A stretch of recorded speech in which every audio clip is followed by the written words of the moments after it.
느헤미야 6장 1절에서 19절까지 말씀입니다.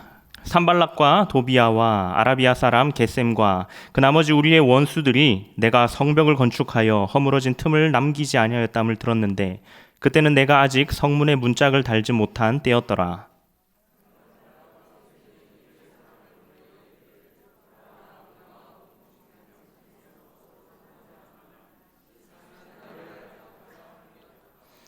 내가 곧 그들에게 사자들을 보내어 이르기를 내가 이제 큰 역사를 하니 내려가지 못하겠노라. 어찌하여 역사를 중지하게 하고 너희에게로 내려가겠느냐 하매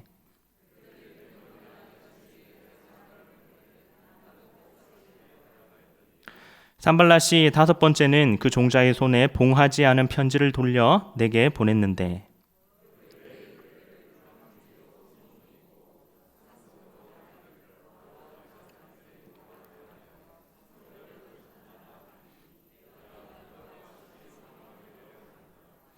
또 네가 선지자를 세워 예루살렘에서 너를 들어 선전하기를 유다의 왕이 있다 하게 하였으니 지금 이 말이 왕에게 들릴지라. 그런즉 너는 이제 오라 함께 의논하자 하였기로.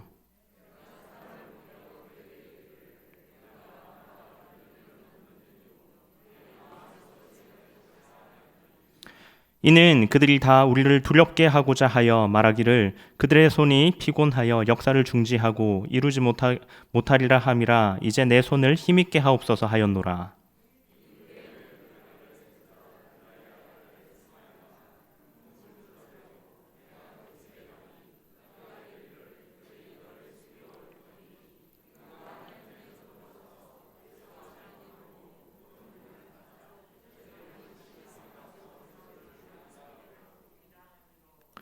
내가 이르기를 나 같은 자가 어찌 도망하며 나 같은 몸이면 누가 외소에 들어가서 생명을 보존하겠느냐. 나는 들어가지 않겠노라 하고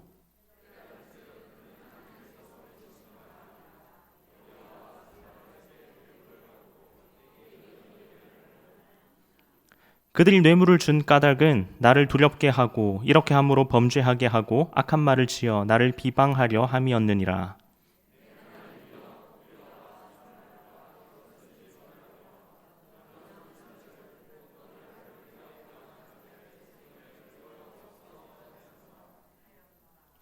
성벽 역사가 52일 만인 엘룰월 25일에 끝남에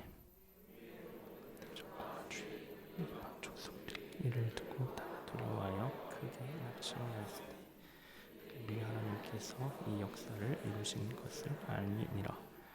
또한 그때에 유다의 귀족들이 여러 번 도비아에게 편지하였고 도비아의 편지도 그들에게 이르렀으니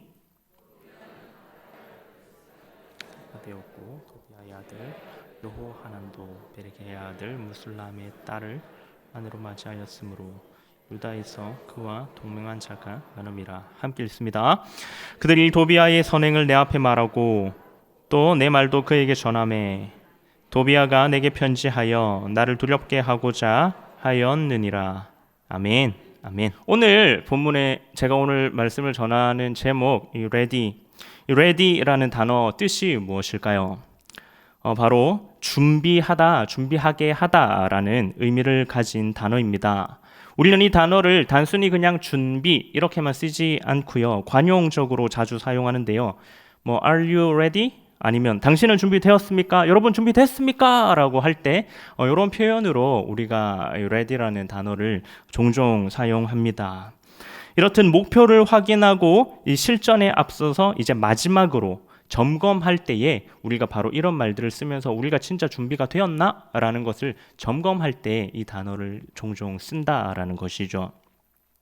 그렇다면 저도 한번 질문해 보겠습니다. 여러분, 우리가 행복 나눔 축제를 준비하고 있지 않습니까? 그렇다면 행복 나눔 축제를 하기 위한 모든 준비가 끝났습니까? 네. 그렇다면 질문을 바꿔서 행복 나눔 축제를 위하여 여러분 개개인은 어떤 준비를 하고 있으십니까? 겉으로 보여지는 행복 나눔 축제를 위해서 우리가 어떻게 장소를 대여하고 어떤 것을 대접하고 그리고 그 사람들을 그 전도 대상자들을 교회로 모시기 위하여 우리가 어떤 전략을 가지고 있다. 이런 준비 말고 정말 모두의 마음이 하나님 앞에서 깨끗하게 정돈되어 그 사랑으로 전도할 모든 준비가 끝이 났을 때 우리는 비로소 진짜 우리가 하나님의 일을 할 준비가 되었다라고 자신 있게 말을 할 수 있지 않을까요? 제가 이전 교회를 사임하고 여기 모든 민족 교회 부임하기 전 한 일주일 정도 저에게 자유의 시간이 주어졌습니다. 그래서 아주 오랜만에 저희 아버지가 사역하고 계시는 교회에 참석을 했습니다. 마침 그때가 이제 송구영신 예배를 하는 바로 그 시기였는데요. 송구영신 예배에 제가 참여를 딱 했는데 제 앞에 오랜만에 보던 제가 잘 아는 동생 부부가 와 있었습니다. 그런데 그 동생 부부의 패션을 보자 하니 신발은 어디서 본 이게 뭐 슬리퍼도 아닌 게 뭐 이상한 슬리퍼를 신고 있고 옷도 위아래로 추리닝 같은 걸 입고 있는 겁니다. 저는 제 자신이 꼰대가 아니라 생각하지만 그거는 도저히 보고 그냥 넘어갈 수가 없었습니다. 그래서 그 친구들을 보고 한마디 해버렸습니다. 야, 니네는 예배를 드리러 오는데 이렇게 입고 왔냐? 그러니까 그 친구가 저한테 이러는 겁니다. 형, 우리 부부가 오늘 여기 오려고 이 신발 며칠 전부터 사가지고 안 신고 준비했고 이 옷, 형은 패션을 몰라서 이게 옷인지 모르는데 추리닝이 아니고 이거 뭐 되게 뭐 패셔너블한 뭐 그런 옷이다 뭐 그런 말을 하면서 자기들은 그 송구영신 때 입고 오려고 패션을 미리 며칠 전부터 딱 준비를 해놨다는 겁니다. 그 둘이 맞춰서 입고 왔다는 겁니다. 와, 그 말을 듣고 저는 깨달았습니다. 야, 난 꼰대구나. 제가 볼 때, 제 눈과 제 기준으로 봤을 때 그 친구들은 진짜 그냥 MZ세대, 야, 갈 때까지 갔구나 이제 이런 생각을 했지만 그 친구들은 그 예배에 참석하기 위해서 마음으로 준비하고 갖춰서 입고 온 그들만의 예의였던 것이죠. 그에 비해서 저는 어땠습니까? 그 자리에 겉으로 봤을 땐 크게 문제되지 않은 복장이었지만 아무 생각 없이 옷을 입고 왔고, 그리고 심지어 그때 입고 있었던 패딩은 그 전날 잘 때 추워서 입고 잤던 패딩입니다. 그들과 저와 비교했을 때 그 마음으로부터 저는 준비되지 못한 자였던 것이죠. 겉으로 봤을 때는 제가 더 준비되었던 것처럼 보였지만 과연 그 마음을 두고 봤을 때, 하나님이 그 친구와 저의 마음을 봤을 때 과연 누가 더 준비된 자로서 하나님의 마음을 감동하게 했느냐 하는 이 사건 때문에 제가 이제 앞으로 이제 젊은 친구들에게 아무 말도 하지 않고 있습니다. 네.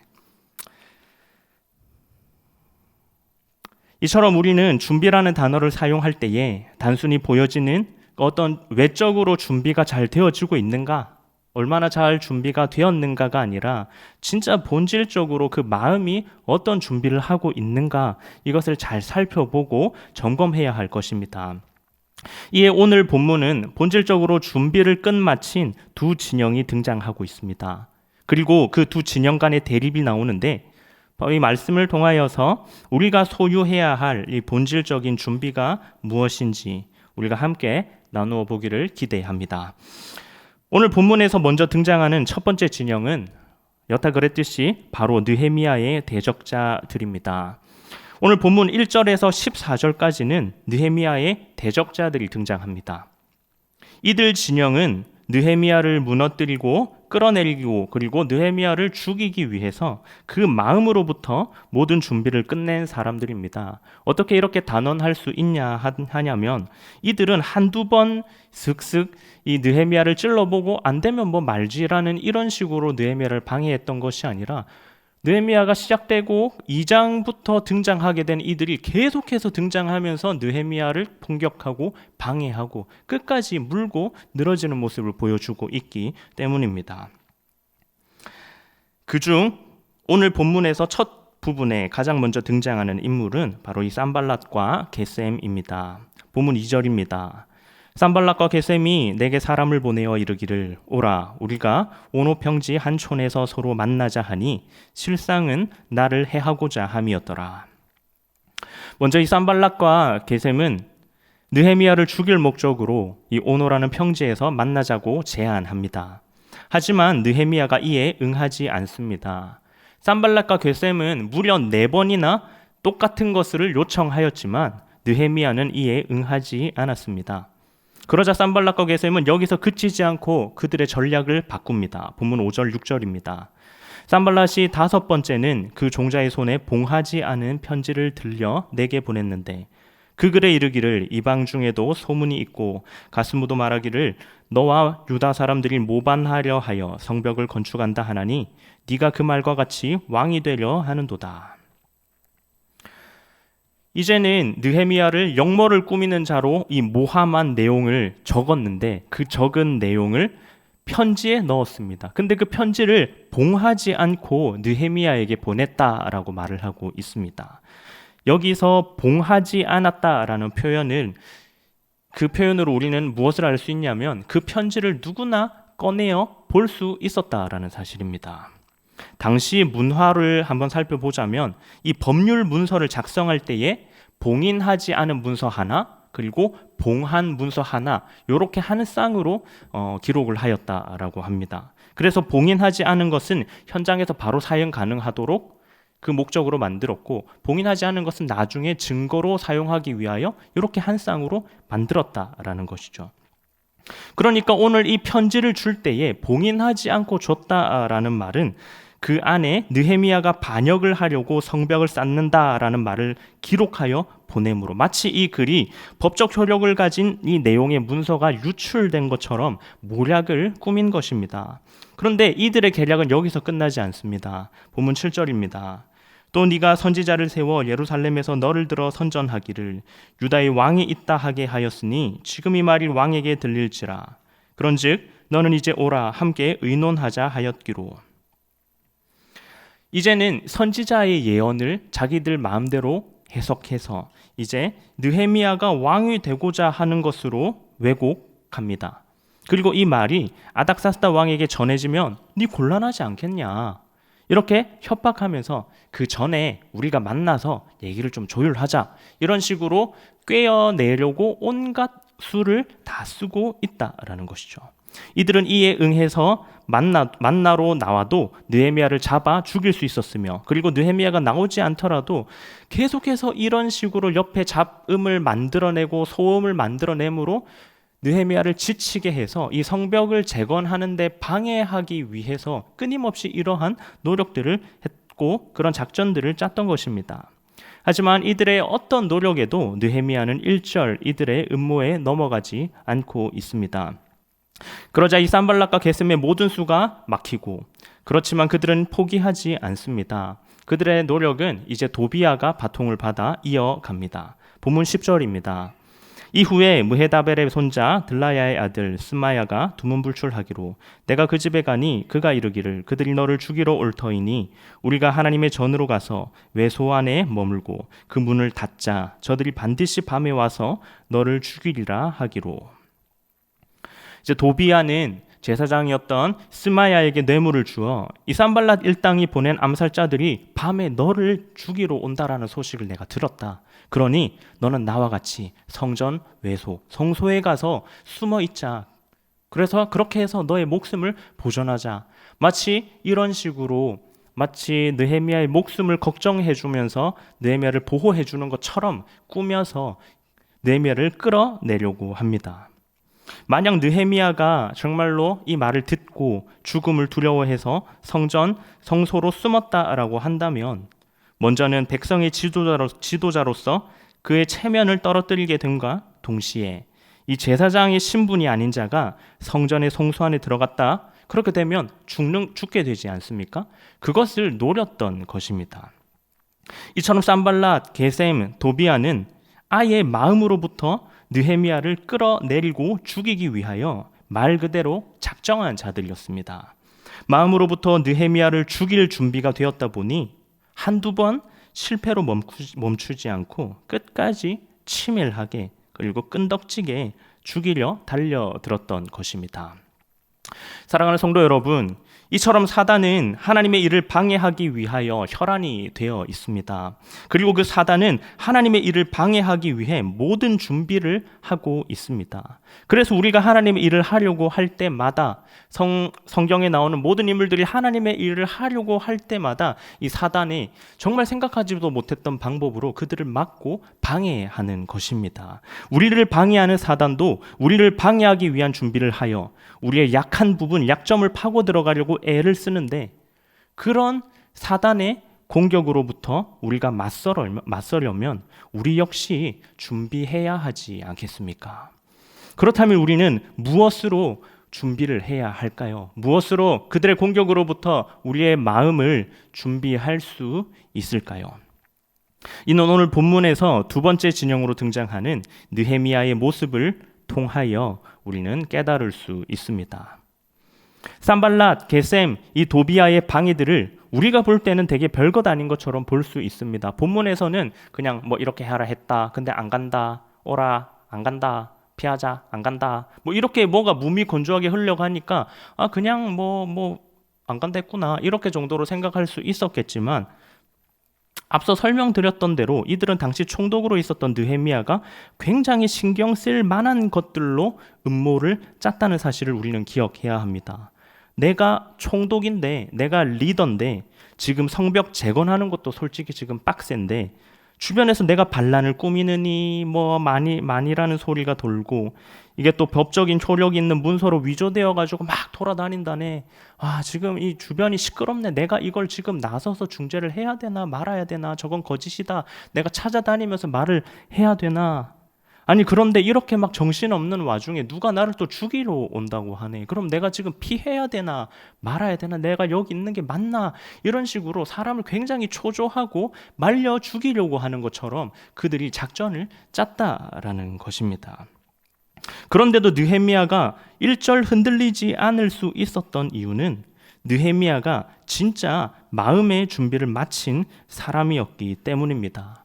느헤미야가 단순히 성벽을 재건하는 것이 그의 목적으로 왔었다면 아마 무너졌지 않을까요? 성벽을 재건하는 것에 내가 지금 목이 매달려 있으니까 주변의 성벽을 재건하지 못하는 그렇게 방해하는 요소들을 내가 쉽게 무너졌겠지만 느헤미야는 성벽 재건이 그의 목표가 아니었고 그의 유일한 목표가 아니었다는 거죠.